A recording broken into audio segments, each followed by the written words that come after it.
দেখতে যেমন সুন্দর হয়েছে, খেতেও কিন্তু খুব ভালো হয়েছে।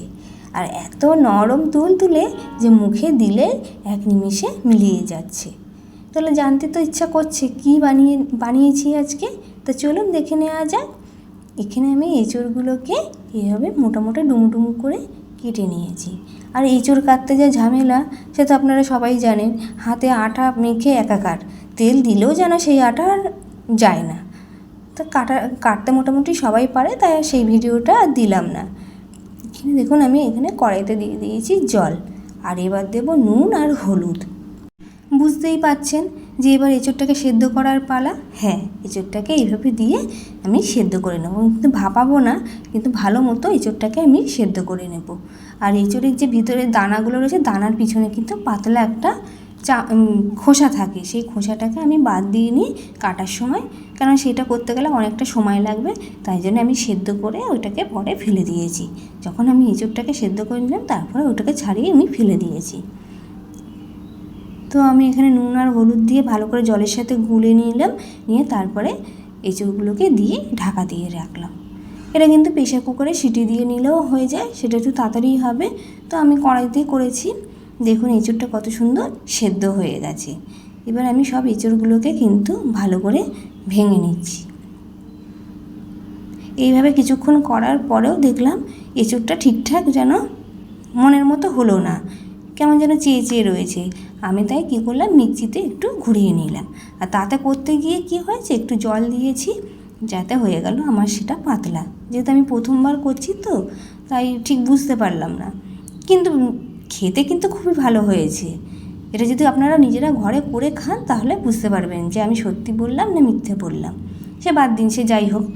এবার আমি তাতে দিয়ে দিলাম সব রকম মশলা। এর মধ্যে আমি দিয়েছি একটু নুন, কাঁচা লঙ্কা কুচি করে রেখেছি, আর দিয়ে দিলাম হলুদ। এবার দিয়ে দেবো একটু ধনে আর জিরে, আমি ঘরেই গুঁড়ো করে রেখে দিই, সেই ধনে জিরের গুঁড়োটা আমি দিয়ে দিলাম। এরপরে দিলাম অল্প একটু চিনি, আর দেব বেসন। আপনারা চাইলে ময়দা বা কর্নফ্লাওয়ার দিয়েও এটা কিন্তু মাখতে পারেন, অনেকে চালের গুঁড়োও ব্যবহার করে। তো আমি এখানে বেসনটাই দিয়েছি। যেহেতু আজকে শনিবার, আমি তাই এটাই পুরো সম্পূর্ণ নিরামিষ করেছি। আপনারা যদি মনে করেন এর মধ্যে রসুন বাটা আর পেঁয়াজও দিতে পারেন।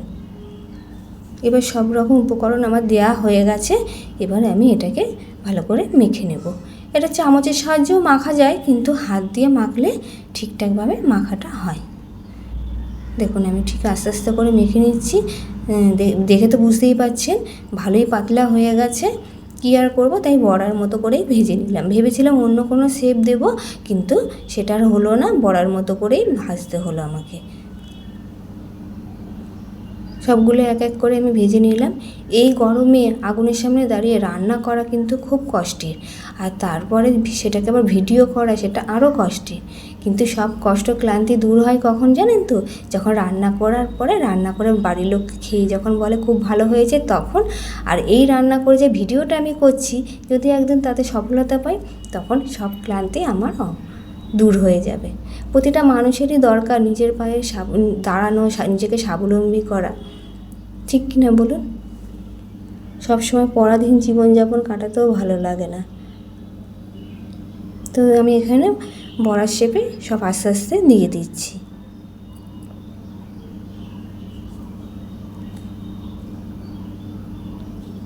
আর এই রান্নাটা করতে গেলে হাতে কিন্তু একটু সময় নিয়ে করতে হবে, কেন তাড়াহুড়ো করে এটা ভালো হবে না। কেননা বুঝতেই পারছেন এঁচড় কাটা কিন্তু মুখের কথা না, সেটাকে কেটে সেদ্ধ করে বেটে তারপরে সেটাকে যাই হোক মিক্সিতে বাটি আর যাই করি বাটতে তো হয়েছে, তারপরে সেটাকে ভাজো, আবার মশলা করো, সেটা গ্রেভি করো, অনেক ঝামেলা। তাই হাতে একটু সময় নিয়ে সেটাকে বানাতে হবে। এখানে আমি কড়াইতে দিয়ে দিয়েছি তেল। আমি সাদা তেলে আলুগুলোকে ভেজে নিয়েছি, ভেজে নিয়ে আলু তুলে নিয়েছি, তার সাথে তেলটাও আমি পাল্টে দিয়েছি। দেওয়ার পরে আমি এখানে দিয়েছি সর্ষের তেল। সর্ষের তেলে আমি দিয়ে দিলাম সাদা জিরে। এরপরে বেটে রাখা মশলাটা দিয়ে দিয়েছি। বেটে রাখা মশলার মধ্যে ছিল আদা, কাঁচা লঙ্কা আর ছিল জিরে। এর সব কিছু দিয়ে আমি একটু নেড়ে নিলাম। তারপরে দিয়ে দেবো নুন আর হলুদ। নুন আর হলুদ দিয়ে আবারও একটু নেড়ে নেব। নেওয়ার পরে যেই একটু হালকা ভাজা ভাজা হবে, তারপরে আমি এখানে দুখানা টমেটো কুচি করে রেখেছি, টমেটো দুটো আমি দিয়ে দেবো। আমি দেখুন এখানে ভালো করে কিন্তু মশলাটাকে নেড়ে নিলাম। বেশ কিছুদিন কোনো লং ভিডিও দেওয়া হয়নি, তাই ভাবলাম আজকে ভিডিওটা একটু লং ভিডিওই দিই, কেননা শর্ট ভিডিও প্রতিদিনই শর্ট ভিডিও দেওয়া হয়, মাঝখানে ঠিকঠাক ভিডিও দিতে পারিনি অনেক কারণে, তো তাই ভাবলাম আজকে একটা লং ভিডিও বানিয়েই ফেলি।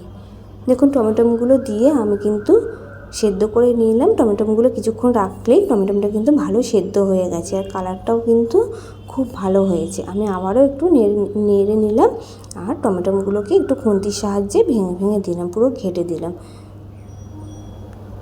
যাতে টমেটোটা গোটা না থাকে। এরপরে দিয়ে দেব পোস্ত বাটা আর চারমগজ বাটা।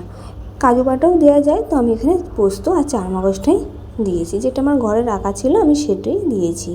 এখানে টক দইও দেওয়া যায়, কিন্তু যেহেতু আমি দুখানা টমেটো দিয়েছি তাই টক দইটা আর দিলাম না, বেশি টকও যদি হয়ে যায়। এরপরে দিয়ে দেবো অল্প একটু চিনি, যেহেতু নিরামিষ তাই চিনি দিলাম। এটা কিন্তু পেঁয়াজ রসুন দিয়েও এই গ্রেভিটা করা যায়, তো যেহেতু বললাম যে শনিবার নিরামিষই, তাই এটা নিরামিষই করলাম। আপনারা পেঁয়াজ রসুন দিয়েও কিন্তু এটা করতে পারেন। এরপরে দিয়ে দেবো ভেজে রাখা সেই আলুগুলো। ভেজে রাখা আলুগুলো দিয়ে আবার একটু ভালো করে নেড়ে নেব। আলু না দিয়েও এভাবেও করা যায়, কিন্তু একটু আলু দিলাম, কেননা আমার ঘরে সবাই আলু খেতে পছন্দ করে, তাই আলু দিলাম।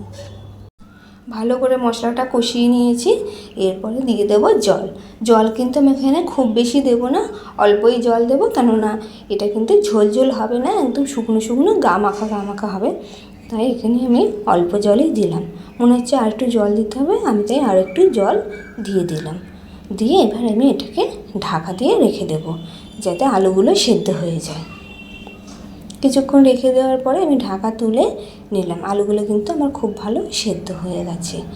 এরপরে আমি দিয়ে দেবো সেই ভেজে রাখা বড়াগুলো। ভেজে রাখা বড়াগুলো দিয়ে আবার একটু হালকা নেড়ে নেব, কেননা বড়া নাড়তে নাড়তে ভেঙে যায়, তাই জন্য আমি এখানে হালকা করে নেড়ে নেব, যাতে বড়াগুলো সব ঝোলের মধ্যে ঢুকে যায়।